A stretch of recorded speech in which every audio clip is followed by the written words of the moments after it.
பார்க்கலாம் இந்த கல்யாணம் எப்படி நடக்குதுன்னு. இந்த கல்யாணம் நிச்சயம் நடக்காது.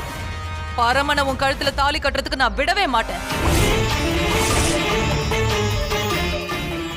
அவன் காலம் பூரா என் காலுக்கு அடியில அடிமையா தான் இருப்பான்.